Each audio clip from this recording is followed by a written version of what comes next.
월 70만 원으로 어떻게 살라고요? 베이비 부머의 은퇴 후 충격 리얼 스토리. 30년 넘게 한 회사에 몸 바쳤는데 연금이 고작 70만 원이라니. 이게 요즘 은퇴자들의 현실입니다.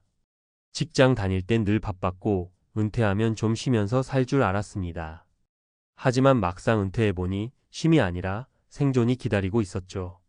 무슨 일이든 해야 하고 아껴도 끝이 없는 지출.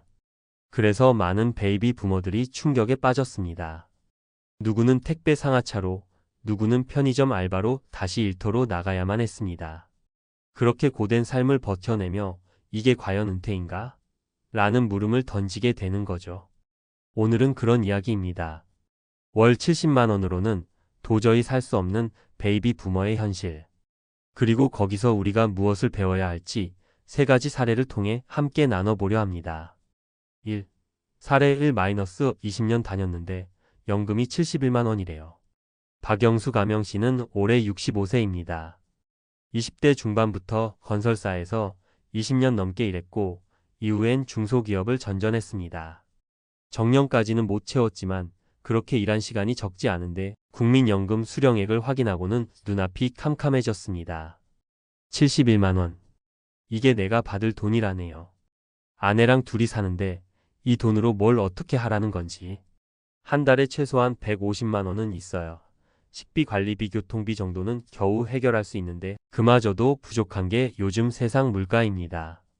결국 박 씨는 택배 물류센터에서 밤에 일하게 됐습니다. 허리도 아프고 다리도 저리지만 일을 안 하면 당장 생활이 안 되니까요. 박 씨는 말합니다. 일할 땐 돈이 없고 은퇴하니까 몸이 없더라고요. 이 사례 2- 자식들한테 기대면 안 된다는 걸 뼈저리게 느꼈어요. 김정자 가명 씨는 63세, 두 자녀를 모두 출가시켰고 혼자 삽니다. 남편은 몇 년 전 먼저 세상을 떠났고 김 씨는 음식점 일을 오래 했습니다. 국민연금은 월 53만 원. 기초연금 포함해도 80만 원 남짓입니다. 처음엔 애들이 매달 20만 원씩 보내줬어요. 근데 애들도 애들 나름대로 힘들더라고요. 결국엔 엄마, 이번 달은 좀 힘들어라는 말이 반복됐고 그때 알았죠. 자식한테 기대면 안 된다는 걸요. 그래서 김 씨는 동네 아파트 청소 일을 시작했습니다. 하루 2시간씩 월급 70만 원 정도. 그나마 그 돈으로 전기세, 통신비, 병원비를 겨우 감당합니다. 김 씨는 이렇게 말합니다. 살다 보니 알겠더라고요. 연금은 버팀목이지 해결책은 아니라는 걸요. 3. 사례 3- 우리 부부 한 달 식비 30만 원으로 버팁니다. 최동훈 가명 윤미자 가명 부부는 전형적인 베이비 부머 부부입니다. 두 분 모두 공장에서 오래 일했고 각각 국민연금 60만 원대씩 받습니다. 합치면 120만 원 남짓. 이 돈으로 모든 걸 해결해야 합니다. 외식은 거의 안 해요. 반찬도 두세 가지 돌려 먹고 고기 같은 건 명절에나 먹죠. 그럼에도 불구하고 둘이 함께 사니까 마음은 덜 외롭다고 합니다. 이 부부는 유튜브에서 소비 줄이는 법, 절약 레시피를 찾아보며 생활을 바꿨습니다. 심지어 월세를 줄이기 위해 시골집으로 이사해 텃밭도 가꿉니다. 사는 게 좀 불편할 수는 있지만 지출을 줄이니까 숨통이 트이더라고요. 연금으로 여유 있는 삶은 어렵지만 버틸 수 있는 삶은 가능하다는 걸 깨달았어요. 그럼 우리는 어떻게 대비해야 할까? 이 세 가지 사례에서 공통적으로 보이는 건 연금만으로는 안 된다는 겁니다. 그렇다면 우리는 어떻게 은퇴를 준비해야 할까요? 1. 국민연금은 최소한의 안전망일 뿐 추가 수입이 반드시 필요하다. 국민연금만 바라보면 정말 답이 없습니다. 노후에도 소액이라도 계속 벌 수 있는 구조를 만들어야 합니다.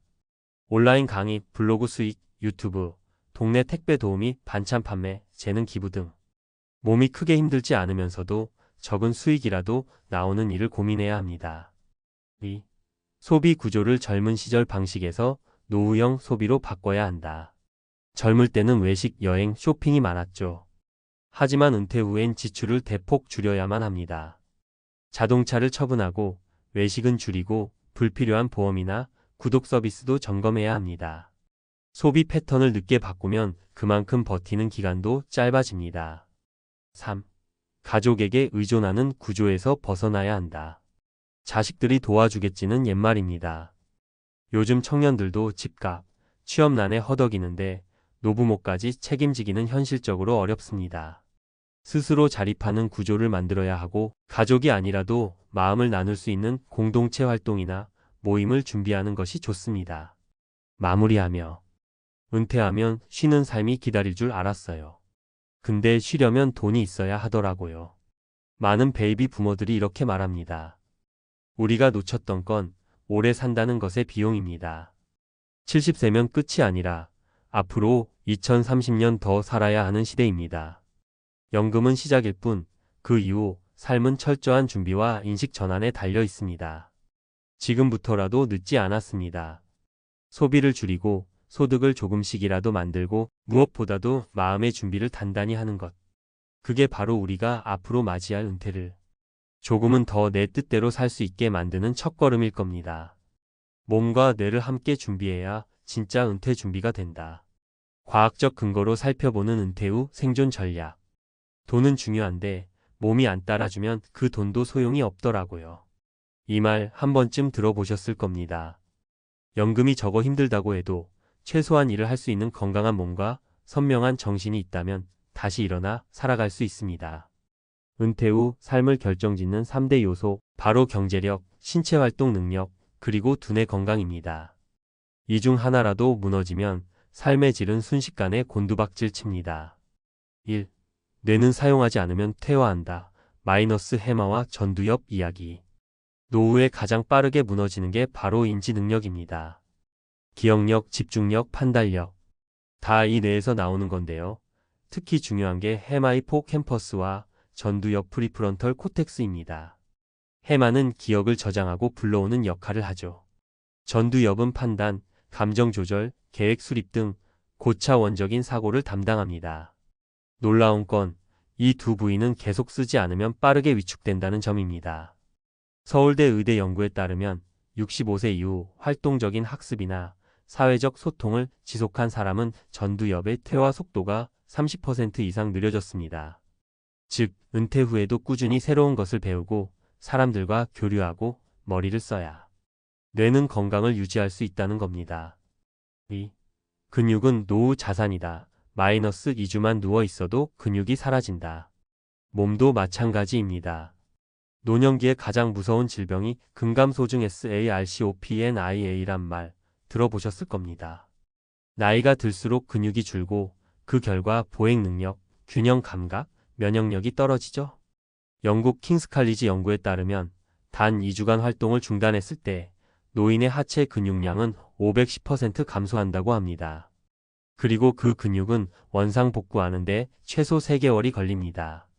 즉 매일 걷고 앉았다 일어나고 팔을 움직이는 일상이 그 자체로 연금보다 더 중요한 자산이라는 거죠. 3. 스트레스를 다스리는 힘, 회복 탄력성. 많은 베이비 부모가 실직, 고립, 경제적 불안을 겪으며 스트레스에 시달립니다. 그런데 뇌과학에서는 회복 탄력성 리질리언스이라는 용어로 설명합니다. 이건 뇌가 스트레스 후 얼마나 빨리 정상 상태로 복귀할 수 있는지를 뜻합니다. 미국 하버드대 정신의학팀은 규칙적인 운동, 명상, 일기쓰기, 음악, 감상 등이 뇌의 시냅스 연결을 회복시키고 감정을 조절하는 능력을 높여준다고 밝혔습니다. 결국 몸과 마음을 다스리는 생활 습관이 은퇴 후 생존력을 결정짓는다는 말입니다.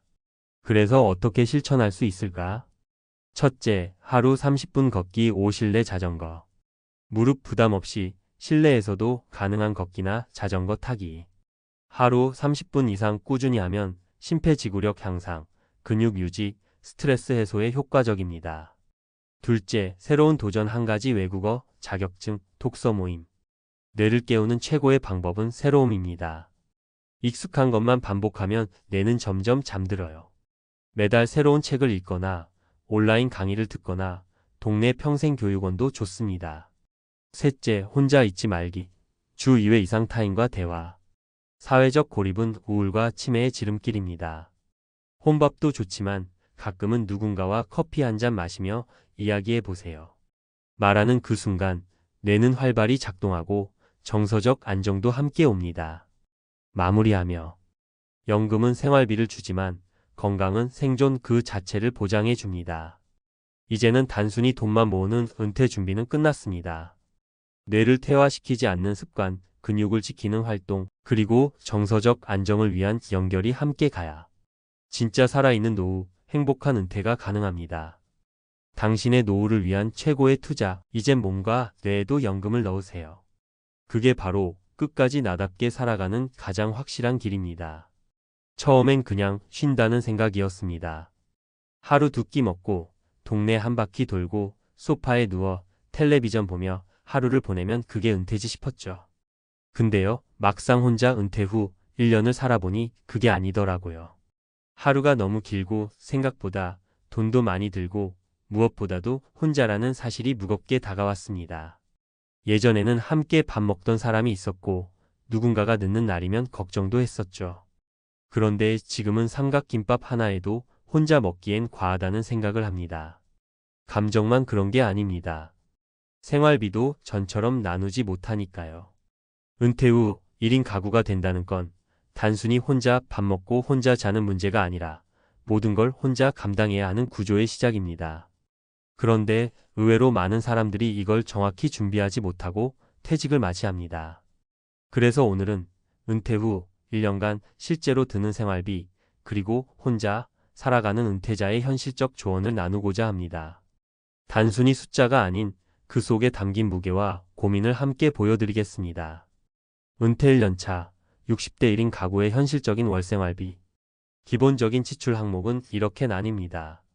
항목 평균 비용 월. 주거비 월세 관리비 포함 5,070만원. 식비 3,040만원. 공과금 전기 가스 수도 50만원 내외. 통신비 핸드폰 인터넷 6만원. 교통비 5만원. 의료비 10만원 예비비 포함.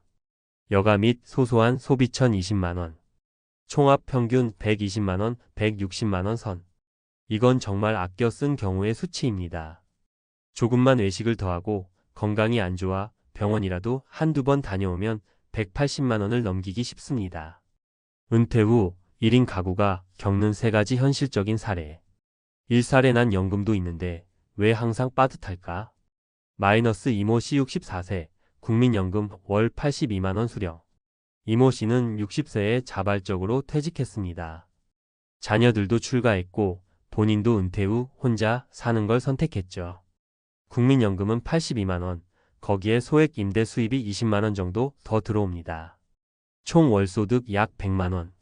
그런데 이 금액으로는 기본적인 생활비 충당도 벅찹니다. 생각보다 물가가 너무 올라 있어요. 식비 줄이려고 편의점 도시락으로 버티는데도 한 달이 너무 길게 느껴집니다. 결국 그는 동네 복지관에서 하루 두 끼를 해결하고 냉방비가 많이 나오는 여름엔 도서관에서 시간을 보냅니다. 연금이 있다고 안정한 게 아닙니다.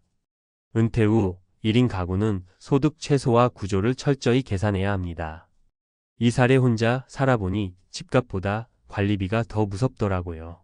마이너스 정모 씨 66세, 자가 소유 아파트 거주. 정 씨는 자가 아파트에 삽니다. 나는 월세 안 내니까 괜찮겠지 했지만 예상치 못한 함정이 있었습니다. 바로 관리비와 공과금.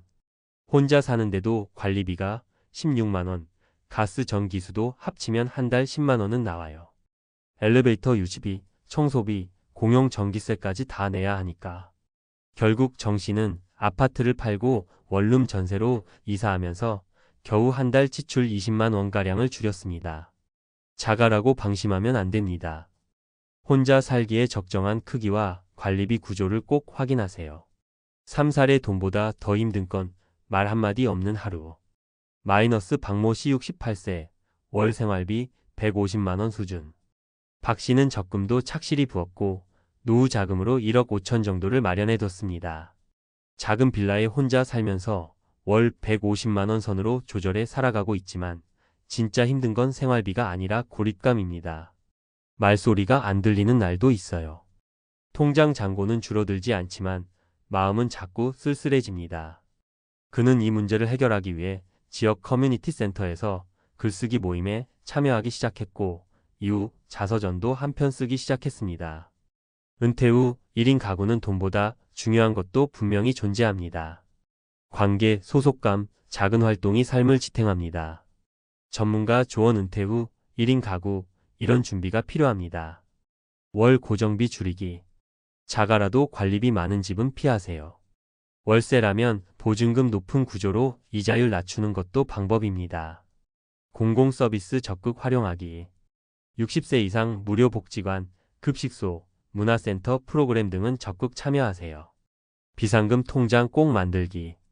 매달 쓰는 통장 외에 갑작스러운 병원비나 장기전 필요 상황에 대비한 최소 300만 원 이상의 비상금은 필수입니다. 고립감 관리. 무조건 모임을 가지란 얘기가 아닙니다. 동네 도서관, 복지센터, 작게는 택배기사와 인사라도 나누며 관계 유지를 시도해보세요. 식비는 건강과 직결. 끼니를 건너뛰거나 지나치게 저가 음식에만 의존하면 병원비가 더 나갑니다. 저렴해도 건강한 식단을 구성하는 습관이 중요합니다. 매지며 혼자 살아도 괜찮다는 말, 준비가 있어야 가능합니다. 혼자 사는 건 자유일 수도 있고 외로움일 수도 있습니다. 은퇴 후의 1년은 그 차이를 극명하게 보여주는 시간입니다. 생활비? 줄일 수는 있지만 완전히 자유로워질 수는 없습니다. 그래서 혼자 사는 은퇴자일수록 숫자보다도 생활 패턴을 더 정교하게 설계해야 하죠.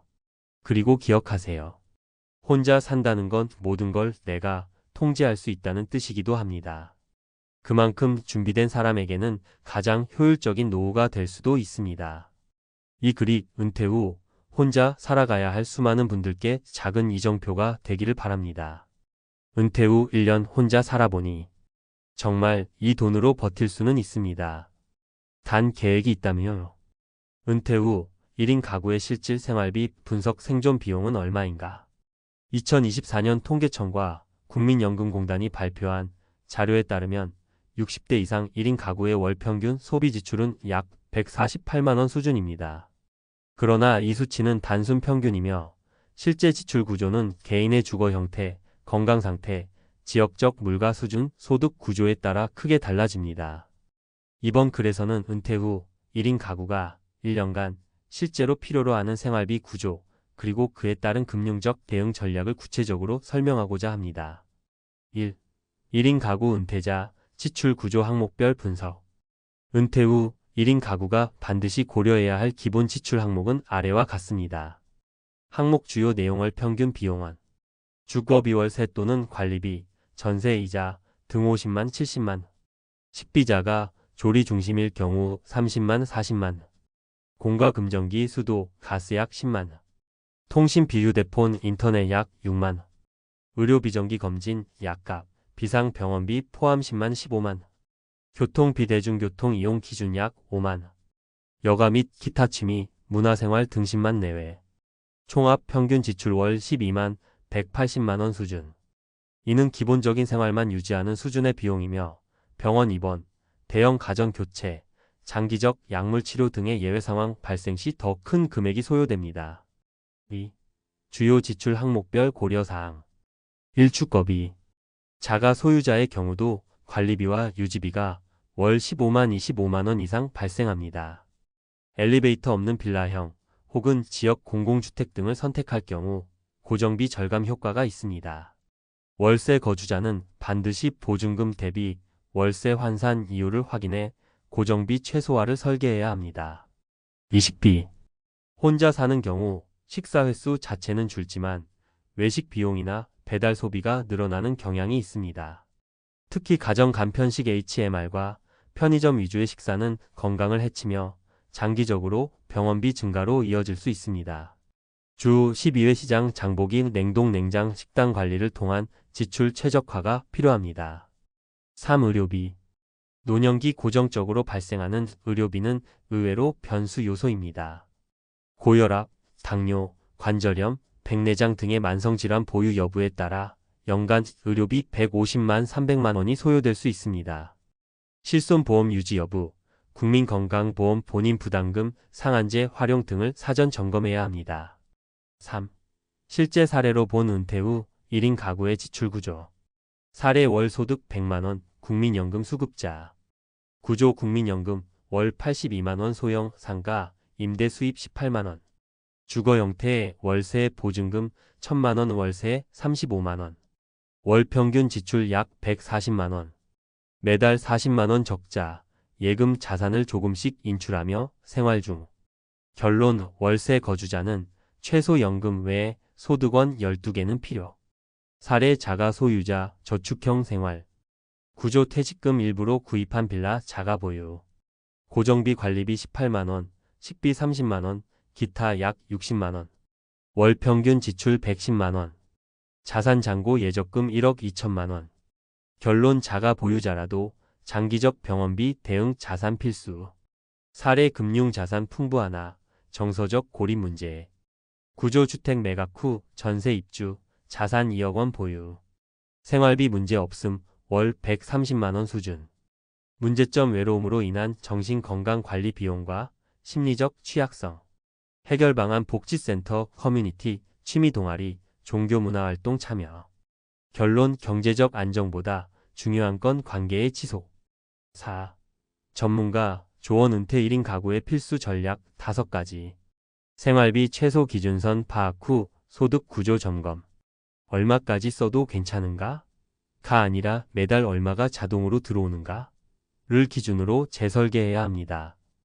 고정비 구조 최적화.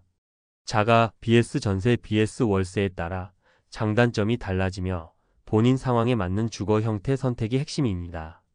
연금 외 소득원 마련. 소형 임대, 배당형 ETF, 저위험 적립형 상품 등 12개 소득원 다변화가 필수입니다. 건강 리스크 대비 구조 설계. 실손보험 여부 확인, 장기요양보험 등 공적 제도 숙지 필요. 관계 단절 예방 활동 병행. 여가 소속 커뮤니티, 작은 아르바이트, 온라인 소통 등 지속적 대인관계 유지 필요. 결론 숫자보다 중요한 건 구조입니다. 1인 가구의 은퇴는 단순히 혼자 산다는 문제가 아니라 모든 리스크를 단독으로 감당해야 하는 구조적 전환입니다. 은퇴 후 1년은 자신에게 맞는 지출 구조와 생존 전략을 확인하는 테스트 기간이라 할 수 있으며 이 시점에서 반드시 다음을 점검해야 합니다. 내 월 고정비는 얼마인가? 이 고정비를 감당할 수 있는 소득원이 있는가? 돌발 상황이 발생했을 때 즉시 대응할 자금 구조는 존재하는가? 이 3가지 질문에 정확히 답할 수 있다면 혼자서도 충분히 그리고 안정적으로 은퇴 후 삶을 지속할 수 있습니다. 그렇지 않다면 지금이 바로 생활 구조를 재설계해야 할 시기입니다.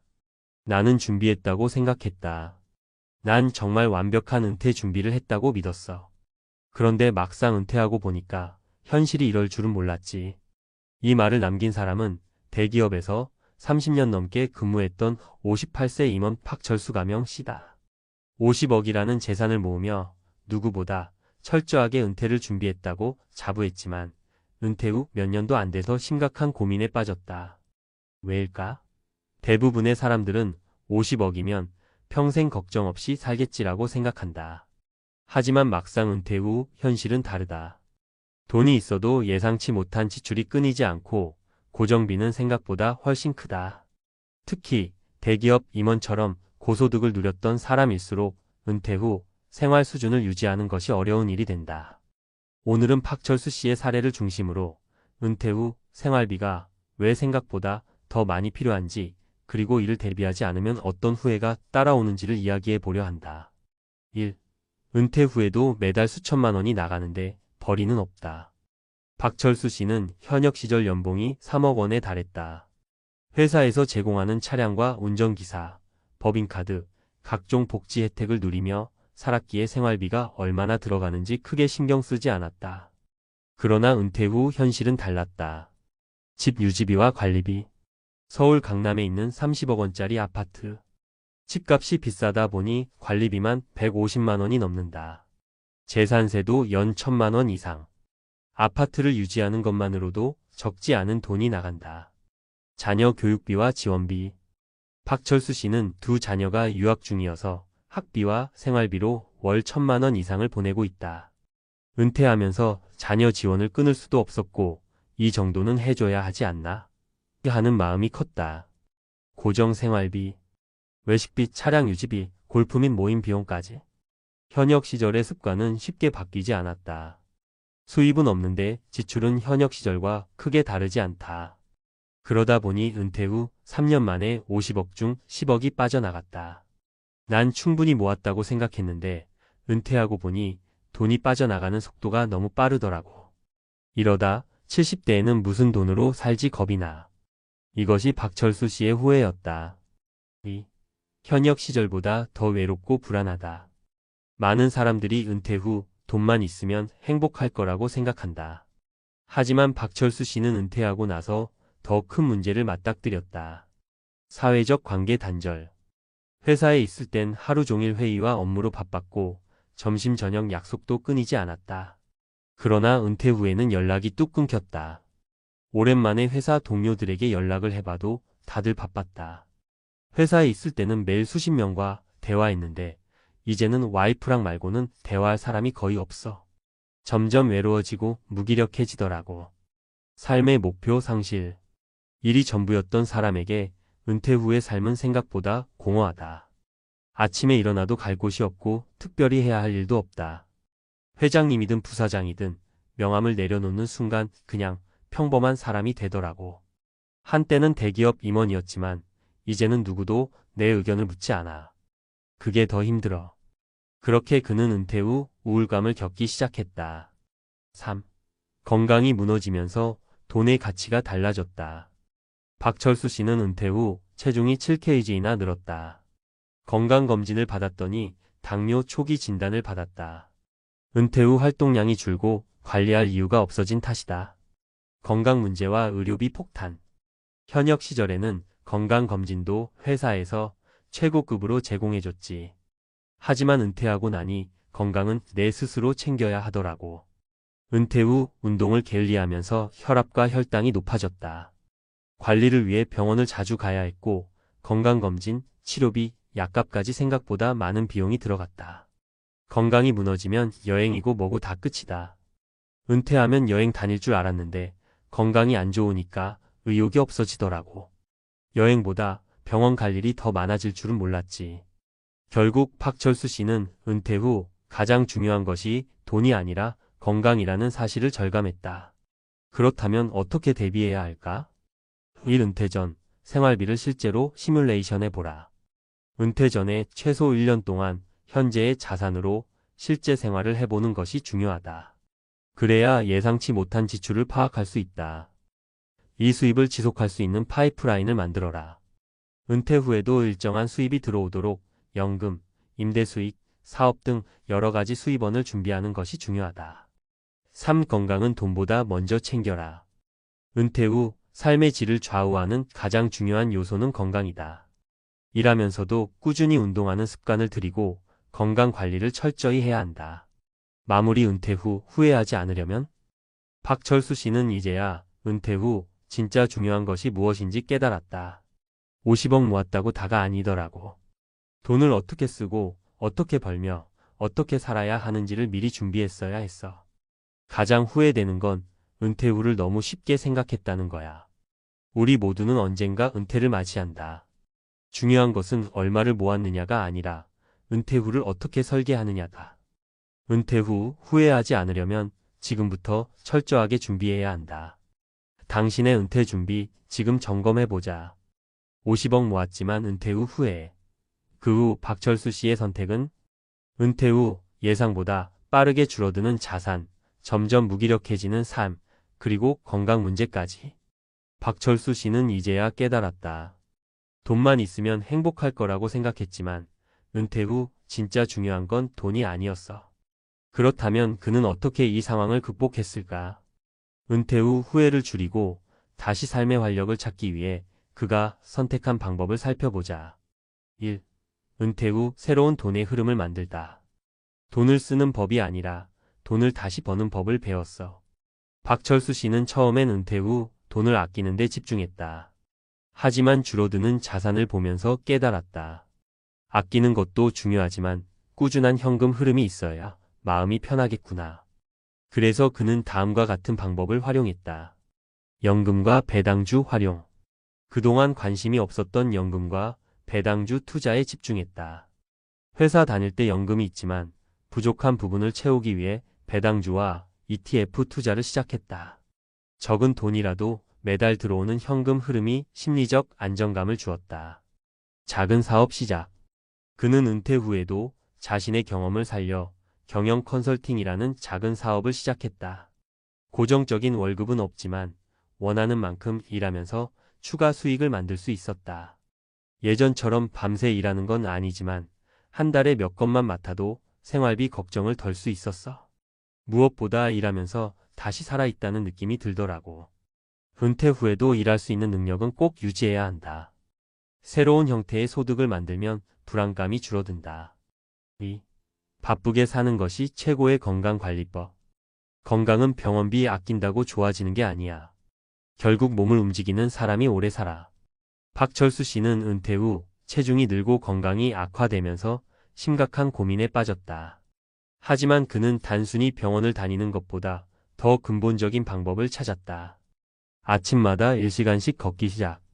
하루 1시간씩 걸으면서 자연스럽게 건강이 좋아졌다. 운동을 하면서 스트레스도 풀리고 우울한 감정도 줄어드는 걸 직접 경험했다. 사회활동에 적극 참여. 그는 퇴직 후 사람을 만나지 않다 보니 우울해졌다는 걸 깨달았다. 그래서 봉사활동, 모임, 취미생활 등을 적극적으로 시작했다. 사람을 만나면서 다시 에너지가 생기더라고. 집에서 TV만 보면 몸도 마음도 병드는 것 같아. 은퇴 후 건강은 운동과 사회활동이 필수다. 몸과 마음을 함께 관리해야 한다. 3. 소비 패턴을 바꾸니 노후가 편해졌다. 젊을 땐 많이 벌어도 많이 쓰는 게 당연했는데 은퇴 후엔 돈을 다르게 써야 하더라고. 그는 은퇴 후에도 현역 시절의 소비 패턴을 유지하려다 보니 돈이 너무 빠르게 줄었다. 그래서 다음과 같은 방법으로 소비를 변화시켰다. 체험형 소비로 전환. 현역 시절엔 비싼 호텔, 고급 식당에서 지출이 많았다. 하지만 은퇴 후엔 여행, 문화생활 같은 경험에 더 집중했다. 비싼 곳에서 밥 먹는 게 아니라 새로운 곳을 가보는 게 더 좋더라고. 불필요한 유지비 절감. 그동안 필요하다고 생각했던 것들을 다시 점검했다. 고급차, 실용적인 차로 교체 유지비 절감. 강남 아파트 전원주택으로 다운사이징 관리비 절감. 법인카드 대신 현금 사용 습관, 충동 소비 줄이기. 은퇴 후에는 돈을 어떻게 쓰느냐가 중요하다. 소비 패턴을 바꾸면 노후가 훨씬 여유로워진다. 마무리. 은퇴 후 가장 중요한 3가지. 박철수 씨는 이제야 은퇴 후 진짜 중요한 것이 무엇인지 깨달았다. 돈을 모으는 것도 중요하지만 은퇴 후 어떻게 벌고 어떻게 쓰고 어떻게 살아야 하는지가 더 중요해. 그가 강조한 은퇴 후 반드시 준비해야 할 3가지는 다음과 같다. 현금 흐름을 만드는 법을 배우자. 건강을 유지하는 생활 습관을 만들자. 소비 방식을 바꿔야 돈이 오래 간다. 은퇴하면 돈이 많아도 막막할 수 있어. 나처럼 후회하지 않으려면 미리미리 준비해야 해. 당신의 은퇴 준비 지금부터 점검해보자.